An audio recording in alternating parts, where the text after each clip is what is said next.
Angélica Nobre, sou gestora ambiental, gestora de um empreendimento social chamado Angu das Artes, aqui da cidade do Recife, no bairro de Casa Amarela, em uma comunidade periférica, em uma favela chamada Alto Santa Isabel, em Casa Amarela. Eu estou aqui na Coliga para expor minha experiência, minha vivência como empreendedora social e contar minha história para vocês. O nome do meu projeto se chama Angu das Artes e é voltado para a culinária sustentável, onde eu ensino a aproveitar integralmente o alimento, e isso se tornou um empreendimento social. Então, através de cursos, palestras, oficinas, eu ministro e prego a culinária sustentável como um todo. Eu entendo como a culinária sustentável a prática do aproveitamento integral do alimento.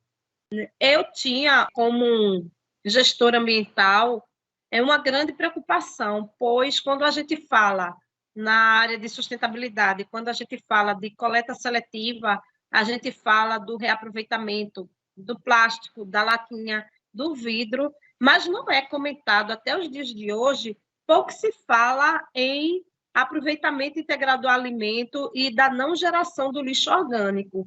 Além disso, se tornou um negócio, um empreendimento familiar meu e dos meus filhos. Hoje eu atendo não só Recife, mas toda a região metropolitana do Recife, todo o estado de Pernambuco. Eu sou chamada para ministrar essas oficinas, ensinando principalmente as comunidades carentes a não desperdiçar o alimento. Quando a gente fala de culinária sustentável, a gente tem que falar da sustentabilidade, porque quando nós nos alimentamos de toda a parte do alimento, deixamos de gerar o lixo orgânico, que contamina os aterros sanitários, que contamina o meio ambiente. Mais de 50% dos aterros sanitários é contaminado através do resíduo orgânico. Então, isso já é o primeiro braço da culinária sustentável. Quando nós aproveitamos totalmente o alimento, nós fazemos nossa própria comida. Então, deixamos de consumir produtos industrializados. Quando a gente aproveita totalmente o alimento, nós comemos uma comida mais saudável e adquirimos uma melhor qualidade de vida, que é o segundo braço da culinária sustentável. O terceiro é economia doméstica, porque quando nós aproveitamos totalmente o alimento, nós deixamos de consumir fast food, comidas prontas, nós economizamos comprovadamente, no mínimo, 20% do nosso orçamento com alimento. Se eu pego um exemplo, uma sobra de arroz, e ao invés de eu jogar no lixo, eu faço um bolinho para complementar meu almoço, eu faço um bolo salgado ou doce, com aquela sobra de arroz, eu estou gerando uma outra refeição e deixando de fazer mais alimento. Eu estou aproveitando aquele que já está pronto, eu só estou criando uma nova receita. E o quarto braço da culinária sustentável é a geração de renda, que você pode não só fazer para consumo próprio dentro de casa para gerar economia doméstica, mas você pode vender esses produtos e gerar renda. Você pode complementar a renda da sua família vendendo alimento 100% aproveitável, sem desperdiçar nada. Eu sempre trabalhei, até eu vou fazer 50 anos, então até depois dos 40 eu sempre trabalhei um ramo que não tem nada a ver com a gastronomia. Eu tenho uma primeira formação que é publicidade e propaganda, e eu sempre trabalhei com gráfica, eu sou design gráfico. Porém, por problemas de saúde, por estresse tremendo, eu abandonei tudo, eu não pude mais exercer a profissão, eu estava desempregada, e por ter uma formação, uma pós-graduação em gestão ambiental, comecei a fazer um trabalho social na minha comunidade aqui no Alto Santa Isabel, há mais de 5 anos. Eu comecei a ensinar a fazer a coleta seletiva e dar um novo destino para o lixo. E, em pouco tempo, uma moradora cedeu um espaço para fazer artesanato e ensinar as crianças através desse material que era recolhido. Uma amiga minha dava aula de artesanato com esses materiais e eu levava despretensiosamente um lanche para essas crianças e para as mães dessas crianças. Só que o meu diferencial era porque era lanche de sobra, era um bolo feito com a sobra do arroz, era comer uma coxinha feita de carne de caju. Então, isso despertou a curiosidade da própria comunidade, que começou a pedir essas receitas e pedir para eu ensinar.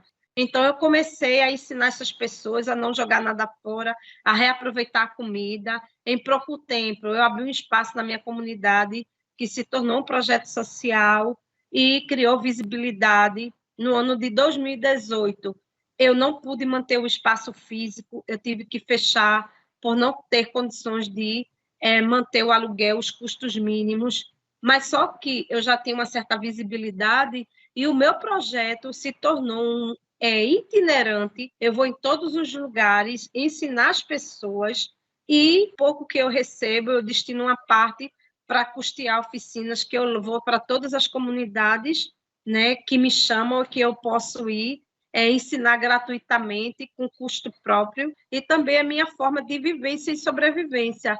Eu acho que gostaram tanto do que eu faço, que hoje eu faço e vendo, e ganho dinheiro com isso, porque eu sempre me inspirei na minha mãe, por ter passado uma infância muito difícil, ter passado fome, e minha mãe tirava o que a gente não tinha para comer, minha mãe criava receitas e nos alimentava, era um pão duro que ela fazia uma torrada, era uma tomate como é estragada, que não estava tão estragada, ela fazia um molho de tomate. Eu até brinco que eu dizia, gente, minha mãe há 30 anos fazia brusqueta para mim, eu não sabia, porque eu literalmente comia coisas que as pessoas jogavam fora. Então, acho que isso ficou na minha mente, né? E eu sempre fiz isso. Eu vejo o alimento mais do que uma forma de se alimentar e nutrir o corpo. Eu vejo como um bem maior, né? Eu tenho muito amor, tenho muito apreço, eu dou muito valor, e isso é uma prática que transforma nossas vidas. Hoje, não só minha, como minha e dos meus filhos. No ano de 2018, foi um ano muito difícil para mim. Foi na época também que eu me separei, eu não tinha de onde me manter, nem a mim, nem a meus filhos. Porém, a necessidade transforma as pessoas. Eu vi, a partir de uma dificuldade, uma oportunidade. Eu me vi como um diferencial sobre um tema tão simples e que é praticado na maioria das casas, na maioria das famílias, e não é falado, não é dito, em levar e passar esse conhecimento para as pessoas, uma coisa que eu não aprendi em faculdade, mas aprendi com a vida, embora tenha duas faculdades, e eu comecei a ver isso como negócio. Eu comecei as pessoas, quando eu ia fazer uma palestra, levavam um biscoito para degustações, as pessoas quererem comprar isso. Não, isso é muito bom, vamos comprar, por quanto é que você vende? Eu digo, meu Deus, eu estou desempregada, tenho que manter o meu lar, eu mal tenho que comer, e tem pessoas querendo comprar o meu produto. Então, eu comecei a fazer para vender, comecei a vender nos lugares que eu ia dar palestra, comecei a participar de feirinhas, comecei a participar de eventos, aí surgiu as reportagens, a visibilidade. Então, também estudei muito, procurei me aprimorar, procurei estudar não só sobre gastronomia, eu não tenho uma formação, eu não sou chefe de cozinha, eu não sou cozinheira, eu sou cozinheira da vida, não por formação acadêmica. Até hoje eu estudo muito, não só sobre gastronomia, mas eu tenho que falar sobre chefes de cozinha, eu tenho que conhecer o que os chefes fazem, o que os cozinheiros fazem, eu tenho que conhecer os meus concorrentes, eu tenho que saber os restaurantes que tem na minha cidade e fora dela, eu tenho que conhecer o que um chefe renomado, como, por exemplo, o Tiago das Chagas, que tem um restaurante famosíssimo aqui no Recife, que é o Retetel, eu tenho que conhecer sobre Alex Atala, que tem um restaurante totalmente voltado para a sustentabilidade, que é o Bio, em São Paulo.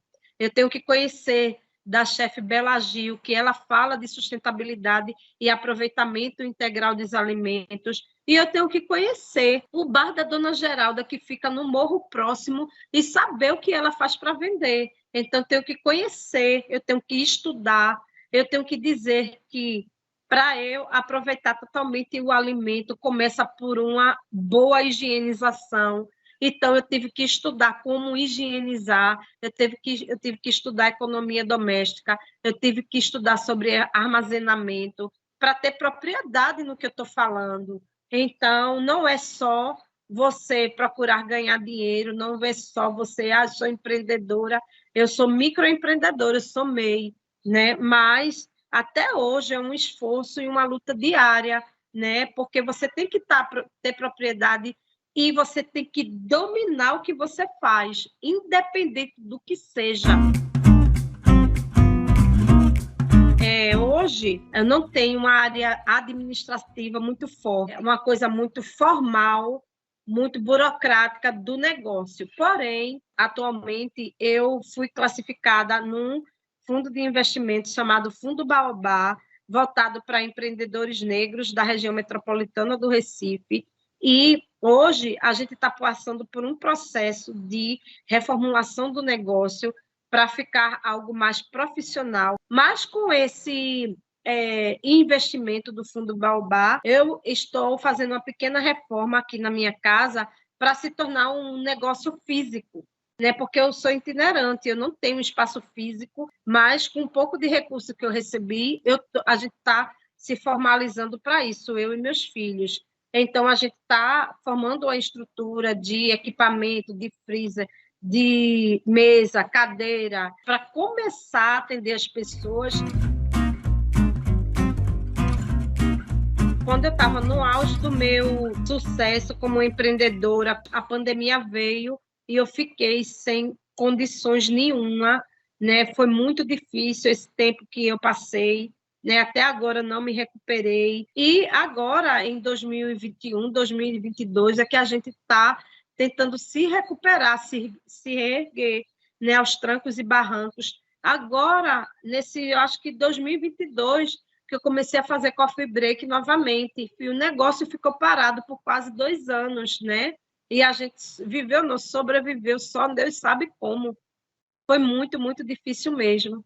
Eu tive que me adaptar para o online sem ter expertise nenhuma, né? Porque eu digo, essa pandemia um dia vai passar e eu não posso deixar de fornecer o conteúdo para as pessoas. Então, já que eu não posso ir presencialmente, não sou chamada e nem posso ir fisicamente para os lugares, então eu tive uma ideia de ministrar cursos online. Então, assim, eu fui muito procurada por alguns órgãos em ministrar lives, né, com outros órgãos, empresas, ONGs, projetos.